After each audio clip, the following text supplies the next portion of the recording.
Hello friends, स्वागत है आपका माय टाइम फॉर स्टूडेंट पे। मैं अखिलेश कुमार स्वागत करता हूं आप सभी का। और आज के इस वीडियो में हम शुरुआत कर रहे हैं आधुनिक भारत के इतिहास। दोस्तों, ये वीडियो एनसीईआरटी 60 संग्रह जो है उसका पूरा निचोड़ है 6 to 12 का। और हम उम्मीद करते हैं ये वीडियो आप लोगों को अच्छा लगने वाला है। और दोस्तों, अगर इस वीडियो को आप अच्छा से कर लेते हैं तो किसी भी एग्जाम में आप अच्छा से स्कोर कर पाएंगे, खास करके हिस्ट्री से। और दोस्तों, जितने भी सारे कॉम्पिटिटिव एग्जाम होते हैं, स्टेट पीसीएस हो या ऐसे कोई एग्जाम जहां से हिस्ट्री से क्वेश्चन पूछे जाते हैं, तो मैक्सिमम क्वेश्चन आधुनिक भारत के इतिहास से पूछे जाते हैं। दोस्तों, इसके अलावे हम साइंस का भी वीडियो लाएंगे और आधुनिक भारत के इतिहास से हमारा वीडियो आता रहेगा।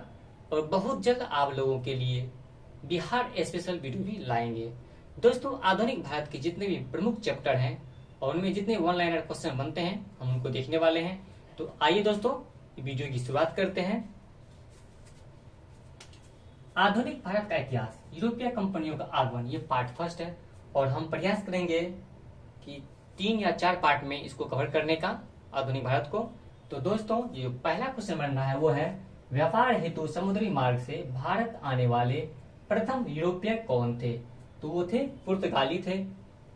यूरोप से भारत आने के लिए समुद्री मार्ग की खोज किसके द्वारा की गई थी? जी हाँ दोस्तों, कह रहा है यूरोप से भारत आने के लिए समुद्री मार्ग की खोज किसके द्वारा की गई थी? तो है वास्को डिगामा के द्वारा। कब? तो 17 मई 1498 ईस्वी को।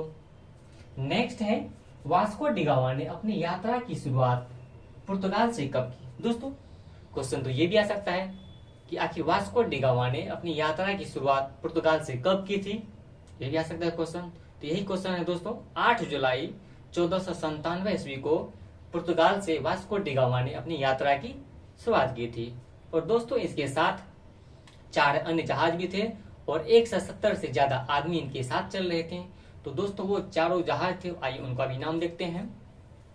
दोस्तों, पहला जो जहाज था उसका नाम था सेंट गैब्रियल, और दूसरा जो जहाज था उसका नाम था साओ राफाएल, और तीसरा जो जहाज था उसका नाम था बेरियो।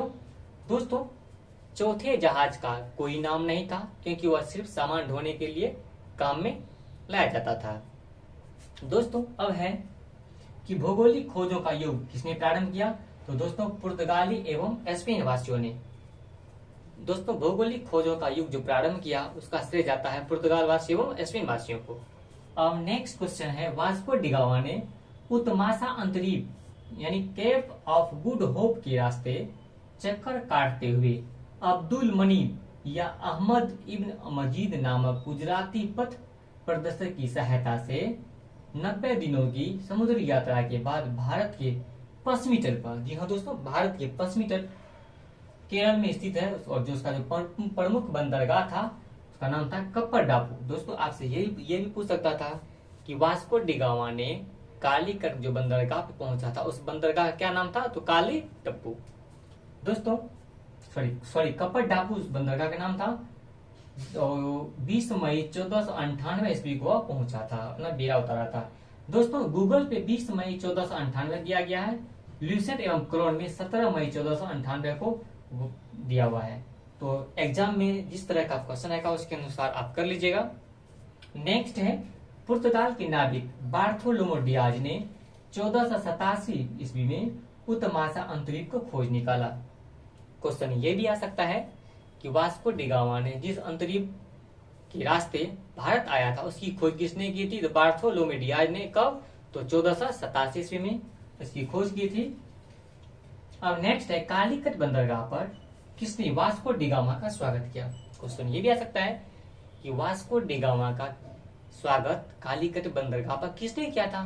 तो कालीकट बंदरगाह पर उसका जो स्वागत किया था वो कालीकट का स्थानीय शासक था जिसका नाम जमोरिन था। वो एक हिंदू शासक था, उसी ने वास्को डिगामा का स्वागत किया था। जिससे खुश होकर वास्को डिगामा ने एक अरबी जहाज लूटकर जमोरिन को भेंट की थी, और जमोरिन ने इन्हें मसाले जड़ी बूटी ले जाने की आज्ञा प्रदान की थी। वास्को डिगामा ने काली मिर्च जो था उस पर 60 गुना अधिक मुनाफे उसने कमाया। आइए दोस्तों, कालीकट बंदरगाह पर किसने वास्को डिगामा का स्वागत किया? तो स्थानीय शासक जमोरिन था।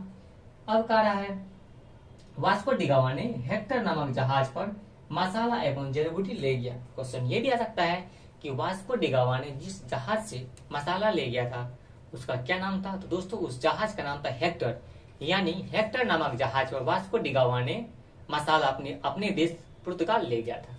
अब नेक्स्ट है पेड्रो अल्ब्रेज केवाल। पेड्रो अल्ब्रेज केवाल दूसरा पुर्तगाली था। क्वेश्चन ये भी आ सकता है कि वास्को डिगामा के बाद दूसरा पुर्तगाली कौन था जिसने भारत आया। तो वो था दोस्तों पेड्रो अल्ब्रेज केवाल, दूसरा पुर्तगाली था जिसने 31 दिसंबर 1500 ईस्वी को भारत आया। और दोस्तों फिर क्वेश्चन ये भी आ सकता है कि वास्को डिगामा पुनः भारत कब आया। तो दोस्तों वास्को डिगामा पुनः भारत 1502 ईस्वी में आया था। तो 1502 ईस्वी में वास्को डिगामा पुनः भारत आया। पुर्तगाली उपनिवेश का प्रथम वायसराय भारत में कौन नियुक्त हुआ। जी हाँ दोस्तों, क्वेश्चन है नेक्स्ट कि पुर्तगाली उपनिवेश का प्रथम वायसराय भारत में कौन नियुक्त हुआ। तो वो हुआ था फ्रांसिस्को दी अल्मीडा 1505 ईस्वी में। दोस्तों इसका किसी किसी बुक में फ्रांसिस्को दी अल्मीडा है और किसी किसी बुक में फ्रांसिस्को द अल्मीडा है, तो जिस तरह आएगा वो देख लीजिएगा क्वेश्चन में। नेक्स्ट है पुर्तगालियों ने भारत में सर्वप्रथम अपनी व्यापारिक कोठी कहाँ स्थापित की। क्वेश्चन ये भी आ सकता है कि पुर्तगालियों ने भारत में अपनी पहली फैक्ट्री कहाँ स्थापित की। वो कोचीन में की थी। तो कब की थी। तो 1503 ईस्वी में की थी। नेक्स्ट है किसने भारत में ब्लू वाटर पॉलिसी को अपनाया। क्वेश्चन ये भी आ सकता है कि भारत में किसने ब्लू वाटर पॉलिसी को अपनाया, यानी शांत जल की नीति को किसने अपनाया।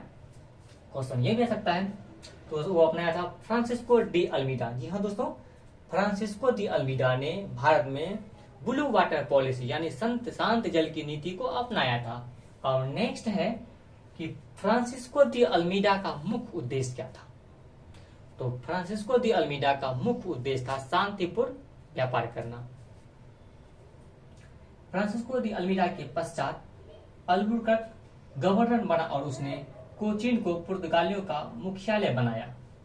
1509 ईस्वी में अल्फांसो दी अल्ब्रुक दूसरा गवर्नर बना। भारत में पुर्तगाली शक्ति का वास्तविक संस्थापक किसे माना जाता है। दोस्तों कहता है भारत में पुर्तगाली शक्ति का वास्तविक संस्थापक किसे माना जाता है। तो वह है अल्बुकर्क को माना जाता है।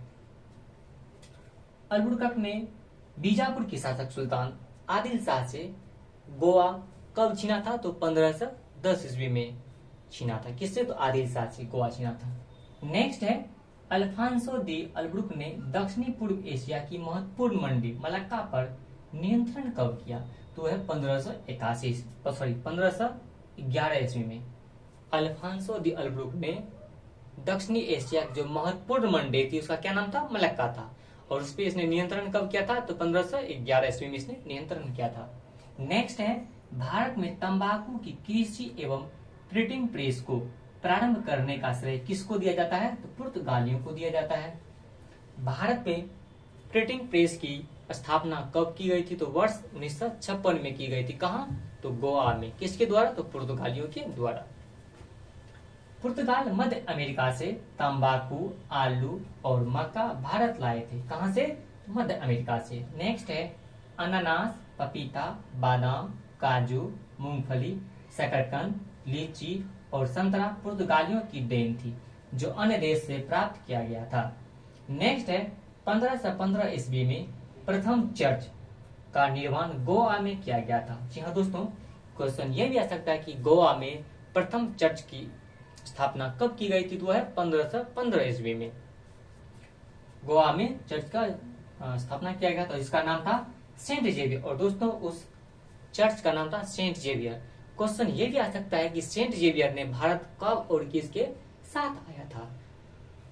तो जो यहाँ है जो प्रसिद्ध ईसाई था सेंट जेवियर, वो जो भारत आया था तो भारत का वो 1542 में आया था। और पुर्तगाली गवर्नर मार्टिन डिसूजा था उस समय में। और उसी काल में 1542 में सेंट जेवियर ने भारत आया था। नेक्स्ट है किस वायसराय के काल में गोवा को पुर्तगालियों का औपचारिक मुख्यालय बनाया गया। तो वह है नीनो डी कुन्हा। जी हाँ दोस्तों, नीनो डी कुन्हा के समय पुर्तगालियों का जो औपचारिक मुख्यालय बनाया गया था इन्हीं समय बनाया गया था। नेक्स्ट है, पुर्तगालियों ने हिंद महासागर क्षेत्र में व्यापार पर नियंत्रण करने के लिए कौन सी पद्धति प्रारंभ की? जी हाँ दोस्तों, कह रहा है कि पुर्तगालियों ने हिंद महासागर पर क्षेत्र पर महासागर की नियंत्रण करने के लिए कौन सी पद्धति प्रारंभ की थी? तो वह है कोर्टेज अल्मेडा काफिला पद्धति को इसने अपनाया था। नेक्स्ट है, भारत और जापान के बीच व्यापार प्रारंभ करने का श्रेय किसको दिया जाता है? जी हाँ दोस्तों, कह रहा है भारत और जापान के बीच व्यापार प्रारंभ करने का श्रेय किसको दिया जाता है? तो है पुर्तगालियों को। दक्षिणी पूर्वी तट पर पुर्तगालियों की एकमात्र बस्ती कौन थी? तो सन थोमे थी। दोस्तों, दक्षिणी पूर्वी तट पर पुर्तगालियों की एकमात्र बस्ती कौन थी? ये भी पूछ सकता है, तो कौन थी? सन थोमे। नेक्स्ट है, पुर्तगालियों के बाद भारत में कौन आए थे? तो डच आए थे। पुर्तगालियों के पश्चात भारत में व्यापार करने डच आए, और ये कहाँ के थे? तो ये थे हॉलैंड के, जिसे वर्तमान में नीदरलैंड कहते हैं। नेक्स्ट है, पहला डच यात्री कौन था और कब आया था? क्वेश्चन ये भी आ सकता है कि पहला डच यात्री कौन था और कब आया था? तो वो था कार्नेलियन हाउटमैन, जो 1596 ईस्वी में भारत के पूर्व में स्थित सुमात्रा पहुंचा।